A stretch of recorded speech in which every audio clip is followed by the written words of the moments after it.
Salut à tous, c'est Wed pour la chaîne Google Home France. Aujourd'hui, je vais refaire une petite vidéo pour vous expliquer un peu plus et vous montrer en détail comment régler la sensibilité du mot-clé sur vos appareils Google Home.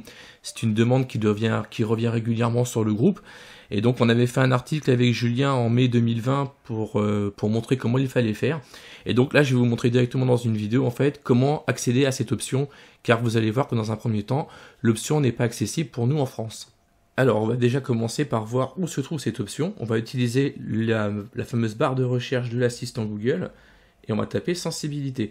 Voilà, ici, il va scanner mes appareils et il me dit que cette fonctionnalité n'est disponible pour aucun de mes appareils. Ce qui est normal puisque pour l'instant, je suis en français.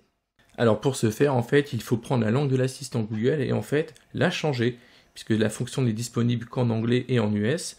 Donc, on va cliquer sur la première langue de l'assistant, à savoir pour nous le français. On va changer et on va partir en fait sur English United States. Voilà, je vais quitter. Je vais repasser au niveau de la sensibilité. Nouveau scan.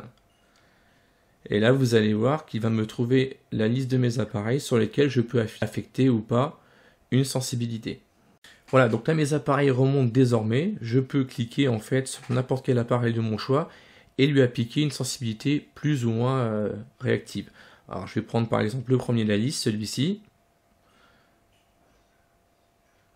Voilà, donc soit je peux faire un +1, jusqu'à +2, ou je peux diminuer la sensibilité dans l'autre sens. Voilà, jusqu'à -2, ou par défaut. Alors une fois que vous avez fait tous les changements que vous vouliez faire sur tous vos appareils, il va falloir repenser à repasser la langue de votre assistant sur le français, sinon il ne va comprendre que l'anglais. Donc on va reprendre la langue. Je vais repasser en français. Alors, une précision pour ceux qui avaient mis la voix masculine sur la langue française. Le fait de faire ce switch, en fait, vous réinitialisez en fait le paramétrage de la langue française. Ça veut dire que si vous avez mis la langue masculine, il va falloir la remettre sur l'assistant puisque du coup, ça va être décoché. Donc moi, c'est mon cas. J'avais mis la voix masculine. Donc je vais récupérer le pavé voix de l'assistant.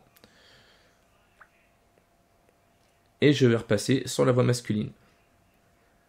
Voilà, c'est tout pour cette vidéo, j'espère que cela vous a aidé. Je vous mets l'article qu'on avait fait avec Julien en copie en détail, s'il vous faut un peu plus d'explications visuelles.